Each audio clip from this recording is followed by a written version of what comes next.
મારું નામ પ્રિયા છે। જે લોકો મારા ચેનલને સબસ્ક્રાઇબ કરશે, હું તેમને સીધો મારો વોટ્સએપ નંબર આપીને વિડિયો કોલ કરીશ। હું 4 બહેનોનો એકમાત્ર ભાઈ હતો। મારો મોટાભાગનો સમય મારી બહેનો સાથે ઘરમાં જ પસાર થતો હતો। આ બહાને મને મારી બહેનોની ખાસ જગ્યા જોવાનો મોકો મળી જતો। તેઓ મારી સામે કોઈ પડદો રાખતી નહોતી। મારી બહેનો ખૂબ જ સુંદર અને જવાન હતી। અવારનવાર એવું બનતું કે હું બહાનું કાઢીને મારી મોટી આપાને ગળે લગાવી લેતો, જેનાથી મને એક વિચિત્ર આનંદ મળતો। તે મને મના કરતી નહીં, પરંતુ એકવાર તેમણે અનુભવ્યું તો મને કહ્યું કે હવે તું મોટો થઈ ગયો છે, આ રીતે જવાન બહેનોને ગળે ન લગાડાય। ધીરે ધીરે મને અહેસાસ થવા લાગ્યો કે હું જવાન થઈ ગયો છું, કારણ કે મારી બહેનોને પણ આ વાતની જાણ થઈ ગઈ હતી। તેથી એક દિવસ તેમણે મને કહ્યું કે અમે તારા માટે એક છોકરી જોઈ છે અને આવતા અઠવાડિયે તારા લગ્નની તારીખ પણ નક્કી કરી દેવામાં આવી છે।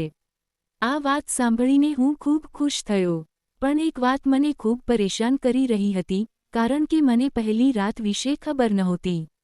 તેનું કારણ એ હતું કે અત્યાર સુધી મેં બહાર કોઈ મિત્ર બનાવ્યો નહોતો। હું ઘરમાં પરેશાન રહેવા લાગ્યો, તો મોટી આપા મને પોતાના રૂમમાં લઈ ગઈ અને પૂછ્યું કે શું વાત છે? જ્યારે તારા લગ્નની તારીખ નક્કી થઈ છે, ત્યારથી તું પરેશાન રહે છે। મેં ખચકાતા મારી આપાને મારી પરિસ્થિતિ જણાવી તો તેમણે મને ગળે લગાવી લીધો અને કહ્યું કે તું આ બાબતની ચિંતા ન કર, હું તારી સાથે છું। મોટી આપાની વાત સાંભળીને હું ગભરાઈ ગયો અને પૂછવા લાગ્યો કે શું પહેલી રાતે તમે મારી સાથે રૂમમાં હશો? મોટી આપાએ કહ્યું કે હા, હું તારા અને તારી પત્નીના આવતા પહેલા રૂમમાં છુપાઈ જઈશ અને તમે બંનેને જોઈશ। જો તને કંઈ સમજ ન પડે તો હું પોતે આવીને તને બધું સમજાવી દઈશ। પણ એ વાતનું ધ્યાન રાખજે કે રૂમની લાઇટ બંધ રાખજે જેથી તારી પત્નીને શક ન થાય કે હું રૂમમાં છું।